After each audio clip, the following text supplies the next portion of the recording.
اللہ کے رسول علیہ السلام فرماتے ہیں 3 چیزوں میں دیر نہیں کرنا. نمبر 1 نماز کا وقت ہو اس میں دیر نہیں کرنا. نمبر 2 جب کسی کا انتقال ہو جائے اور جنازہ تیار ہو تو تدفین میں دیر نہیں. آج کل یہ بھی فیشن بنا ہے, بیٹی آ رہی ہے, بہو آ رہی ہے, بیٹا آ رہا ہے, بھانجا آ رہا ہے, داماد آ رہا ہے, اور منہ دیکھ کے کیا ہوگا, پردے میں بھلائی ہے. اس نے آ کے کرنا کیا ہے؟ مغفرت کی دعا تو کہیں سے بھی ہو سکتی ہے. اس لیے مردوں کو پریشان مت کیا کرو, لیٹ مت کیا کرو. بس اتنی تاخیر جتنی انتظامات میں انتظام ہو جائے فوراً اس کو اپنی منزل پہ پہنچا دو. اس پہ بہت زیادہ تبصرہ نہیں کرتا کیونکہ بات لمبی ہوئی. اور تیسری بات, آقا علیہ السلام فرماتے ہیں اپنے بیٹا اور بیٹی اگر بالغ ہو جائے تو ان کی شادی کرنے میں دیر مت کرو. اگر بیٹا بیٹی بالغ ہو گئے اور تم نے شادی کرنے میں دیر کی اور پھر وہ بدکاری میں مبتلا ہوئے تو ان کی بدکاری کا وبال اس کے ماں باپ کے سر پہ بھی ہوگا. اس کو تو ہوگا ہی ہوگا, اس کے ماں باپ کے سر پہ بھی ہوگا. اس لیے بہت زیادہ دیر مت کیا کرو, کوشش کرو جلدی سے کر دو اور تاخیر مت کرو. ارے مولانا صاحب ابھی تو پڑھ رہا ہے وہ, باپو ابھی تو پڑھ رہا ہے وہ, تو کس نے کہا کہ شادی سے پہلے ہی پڑھ سکتے, شادی کے بعد نہیں پڑھ سکتے کیا؟ شادی کے بعد بھی تو پڑھ سکتے ہیں. پڑھنے والوں نے بے شمار لوگ ہیں, بلکہ بہت سارے لوگ جو لمبی ڈگریاں لیتے ہیں وہ تو شادی کے بعد ہی پڑھتے ہیں, کیونکہ آدمی رکے گا کتنے وقت. شکر کے طور پہ کہتا ہوں میں خود ابھی بھی پڑھ رہا ہوں, جبکہ حضور کی نالین کے صدقے میرے گھر میں بچے بھی ہیں الحمدللہ, ابھی بھی پڑھ رہا ہوں. اور میں اپنے آپ کو طالب علم ہی سمجھتا ہوں, اور طالب علم ہوں, ابھی بھی میں پڑھ رہا ہوں. آپ سے کہتا ہوں شادی کے بعد پڑھ لو, کہ ڈسٹرب ہوتا ہے. میں کہتا کیسے ہوتا ہے؟ بچے حرام میں مبتلا ہو رہے ہیں. شادی سے پہلے آج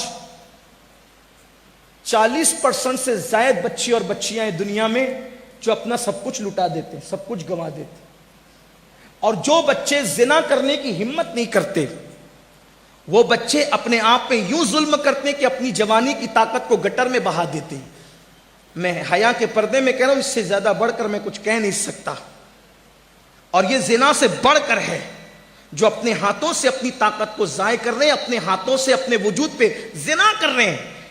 وہ جوان, اس لیے کہ ہم پبلک میں رہتے ہیں, نوجوان ہمیں آ کر بتاتے ہیں کہ انہوں نے اپنے ہاتھوں سے اپنے آپ کے ساتھ زنا کیا. اللہ کے رسول علیہ السلام فرماتے ہیں کہ جو لوگ, جو مرد, جو لڑکے اپنے ہاتھ سے اپنے ساتھ برائی کرتے ہیں, نوجوان جو سمجھتے ہیں, میں زیادہ واضح نہیں کر سکتا ہوں, حیا کے پردے میں کہتا ہوں, قیامت کے دن ان کے ہاتھ حاملہ اٹھیں گے. حاملہ, وہ حمل والے ہاتھ لے کر اٹھیں گے تو لوگ کہیں گے یہ کیا ہے, تو کہا یہ اپنے ہاتھوں سے زنا کرتے تھے.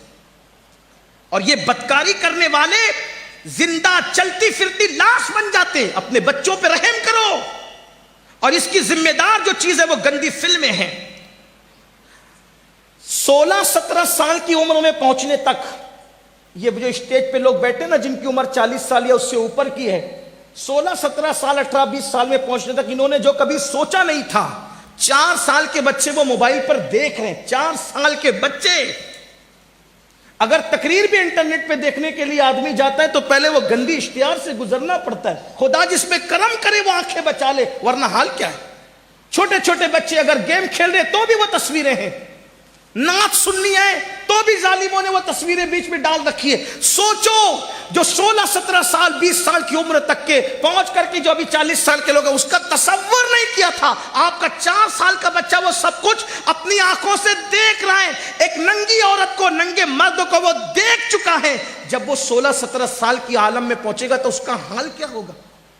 اس لیے زنا پہ کنٹرول کا بہترین طریقہ ہے جلدی سے شادی کرنا, اچھا ماحول دینا, اچھی تربیت دینا, اچھے اخلاق دینا, برائی سے بچانا, جرائم سے بچانا, اللہ کی خشیت اور اللہ کا خوف دل میں پیدا کرنا. بس اپنی گفتگو کو سمیٹتے ہوئے آخری میں عرض کروں کہ اگر اللہ کا خوف دل میں پیدا ہو, ماحول اچھا ہو, خشیت اچھی ہو, خوف الہی ہو, عشق مصطفیٰ ہو, پاکیزہ ماحول ہو, دوستی اچھی ہو, صحبت اچھی ہو, تو پھر انسان ماحول کی برکت سے گناہ سے بچ جاتا ہے. اللہ کا خوف نہیں, ماحول اچھا نہیں, تربیت اچھی نہیں تو پھر انجام کیا ہے کچھ نہیں کہہ سکتے. بس جاتے جاتے ایک روایت پڑھتا ہوں اور اپنے جوانوں سے کہتا ہوں کہ ہر خطبے کے آغاز میں جو نکاح کا خطبہ ہے قاضی نکاح یہ آیت پڑھتا ہے سورہ نساء کی, یا ایھا الناس اتقوا ربکم الذی خلقکم من نفس واحدہ, اے لوگوں اپنے رب سے ڈرو جس نے ایک جان سے تم سب کو پیدا کیا. دوسری آیت بھی پڑھی جاتی ہے, اس میں بھی یہی ہے, یا ایھا الذین آمنوا اتقوا اللہ حق تقاتہ, اے ایمان والو اللہ سے ایسے ڈرو جیسے ڈرنے کا حق ہے. تیسری آیت پڑھی جاتی ہے, اس میں بھی یہی عنوان ہے, یا ایھا الذین آمنوا اتقوا اللہ وقولوا قولا سدیدا, اے ایمان والو اللہ سے ڈرو. تینوں آیتوں میں پہلے اللہ سے ڈرنے کا ذکر ہے. اگر اللہ کا ڈر ہو, ڈر خوف, آدمی ہر گناہ سے بچے گا, ہر گناہ سے. اور تنہائی اگر کوئی چیز آباد کرا سکتی ہے تو وہ اللہ کا خوف ہے, اللہ کی خشیت. آج ہمارے دلوں میں وہ اللہ کا خوف نہیں جو ایک سچے مومن کے دل میں ہونا چاہیے. اگر سی سی ٹی وی کیمرے لگے ہونا تو منہ کے گٹکا بھی ہم تھوکتے نہیں ہے کہ سی سی ٹی وی کیمرہ لگا ہے نا. سی سی ٹی وی کیمرہ لگا تو ہم کھڑے ہو کے پانی بھی نہیں پیتے, لیکن اللہ دیکھ رہا ہے, سب کچھ کر. سوچیں نا, وما قدر اللہ حق قدری, تم نے اپنے اللہ کی ایسی قدر نہیں کی جیسا قدر کرنے کا حق تھا. کب تک گناہ کرو گے؟ اللہ دیکھ رہا ہے اور بہت غیرت والا ہے اور اس کی پکڑ بڑی سخت ہے. ان بطش ربک لشدید, اس کی پکڑ بڑی سخت. جو نوجوان زنا کرتے انہیں پتہ ہونا چاہیے, حدیث پاک میں آتا ہے کہ جو زنا کرتا ہے اور پھر نہاتا ہے, غسل کرتا ہے, تو اس کے ہر غسل کے ہر قطرے کے بدلے میں 1 سال کا گناہ اس کے نامہ اعمال میں لکھا جاتا ہے. تو جتنے قطرے ہوں گے اتنے سال کا گناہ اس کے نامہ اعمال میں لکھا جائے.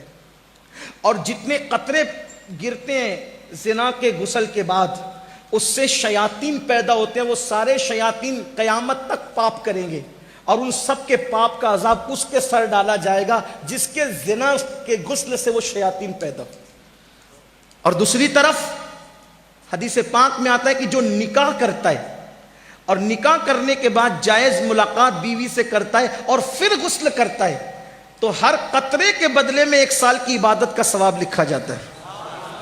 اور جتنے قطرے ہوتے ہیں ان کی تعداد کے برابر فرشتے پیدا کیے جاتے ہیں, اور قیامت تک وہ جتنی عبادت کریں گے اس سب کا صلہ اس کو ملے گا جس کے غسل کے قطرے کی تعداد کے برابر وہ فرشتے پیدا ہوئے. بہت سستا سودا ہے, اس لیے نکاح کرو. اور نکاح کی ضرورت ہے, میں اپنے بڑوں سے معافی مانگتے ہوئے کہوں, نکاح کی اگر ضرورت ہے, گھٹ گھٹ کے نہیں رہنا گھر میں, اپنے ماں باپ کے کان میں کہہ دینا میری شادی کر دو, یہ کوئی بری بات نہیں. چھپ کے زنا کرنے سے اچھا ہے, چھپ کے زنا کرنے سے اچھا ہے کہ ماں باپ کے کان میں خود نہیں کہہ سکتے, بھابھیوں سے کہلوا دو, بھائیوں سے کہلوا دو, دوستوں سے کہلوا دو میری شادی کر دو, یہ کوئی گناہ نہیں. کچھ لوگ کہتے ہیں شرم آئے گی, اگر کوئی نوجوان کہتے میری شادی کر دو تو عورتیں باتیں کرتی, اللہ اس کو کیا ہو گیا, یہ پاگل تو نہیں ہو گیا, یہ ہمارے خاندان کی روایت تھی, اتنا بدبخت نکلا, اتنا مجرم نکلا, اتنا گندا نکلا, کہہ رہا ہے میری شادی کر دو. میری بہن, زنا سے تو بہتر ہے نا وہ کہہ رہا ہے میری شادی کر دو. میں اپنے جوانوں کے ساتھ ہوں, میں تمہارے ساتھ. کہو اپنے ماں باپ سے, اور ماں باپ سے کہتا ہوں میرے بھائی, اس سے پہلے کہ تیرے بچے تجھ سے کہے میری شادی کر دو, تجھے کر دینا چاہیے. ہاں, کچھ لوگ کہتے ہیں مولانا کھلائیں گے کیا؟ میں نے کہا اللہ رزاق ہے, جو مرغیوں کو بھوکا نہیں رکھتا وہ تیری بہو کو کب بھوکا رکھے گا. اور جس رسول نے فرمایا صلی اللہ علیہ وآلہ وسلم کہ نکاح کرو مالدار ہو جاؤ گے, میرا تجربہ ہے جس نے بھی نکاح کیا وہ مالدار ہوا, شرط یہ کہ گناہ چھوڑ دے نکاح کے بعد. ہاں, اور بیٹیوں سے بھی کہتا ہوں کہ اگر ان کو یہ حاجت ہو کہ ان کا نکاح ہونا چاہیے تو وہ کسی کا ہاتھ پکڑ کر بھاگنے کی بجائے وہ شرافت کے ساتھ اپنی ماں کے کان میں کہہ دے کہ میری شادی کر دیجیے. یہ بھی کوئی عیب نہیں, بیٹیوں کے لیے بھی عیب, کیونکہ جتنے حقوق بیٹوں کے اتنے حقوق بیٹیوں کے. جام نگر والوں یہ نہیں کہنا میں بگاڑنے کے لیے, واللہ کسی کا ہاتھ پکڑ کر بھاگنے سے تو اچھا ہے نا کہ تیرے کان میں تیری بیٹی کہہ دے کہ میری شادی کر دو. یہ کوئی جرم نہیں ہے, یہ کوئی گناہ نہیں ہے. اس لیے جہالت کی وادیوں سے نکلو, اسلام میں بہت وسعت ہے. جتنا فری اسلام انسان کو چھوڑتا ہے کوئی نہیں چھوڑتا. جتنا انجوائے اسلام کے پاس ہے، جتنا انجوائے اسلام کے پاس ہے کسی کے پاس نہیں ہے. ہاں، اور مذہب میں دھارمک ہے تو بائک پہ بیوی کو لے کے نہیں گھوم سکتے. توجہ کر، اور مذہب میں آدمی دھارمک ہے، مذہبی ہے، بیوی کو بائک پہ لے کے نہیں گھوم سکتا. میں نے کہا چھوڑ یار، ایسا دھارمک پن کیا چیز. میرے نبی نے تو سنت بنا دیا بیوی کو اپنی سواری پر بٹھانا. اتنا انجوائے ہے کسی مذہب میں؟ اوروں کے یہاں تو بیویاں ہی نہیں ہیں. اسی لیے سفید داڑھی ہونے کے بعد بھی زنا کے جرم میں لوگ جیل کی سزائیں کاٹتے ہیں. ہمارے یہاں تو الحمدللہ نکاح سنت ہے، نکاح عبادت ہے، نکاح مذہب کا حکم ہے، نکاح پسندیدہ ہے. نکاح کرنے سے یہ کیا ثواب کم ہے کہ جتنے غسل کے قطرے اتنے سال کی عبادت؟ ذرا کاؤنٹ تو کر لو، مجھے بتاؤ نا. ہے کسی مذہب میں کسی مذہب کو گالی نہیں دے رہا ہوں، لیکن اپنے مذہب کا حسن بیان کر رہا ہوں. جس مذہب میں غسل کرنے پر بھی شادی کے بعد یہ ثواب ہو، آپ بتائیں نا. ہے کہیں فرشتوں کی اتنی تعداد پہ پیدائش ہو رہی ہو، عبادت کر کے ان کا اجر ہمیں مل رہا ہو، تو کوئی بیوقوف ہے، کوئی نادان ہے خود کی بیوی کو چھوڑ کر زنا کے اڈے پہ جائے گا؟ یہ فضیلتیں اسی لیے بیان ہوئی کہ جرائم پر روک لگے.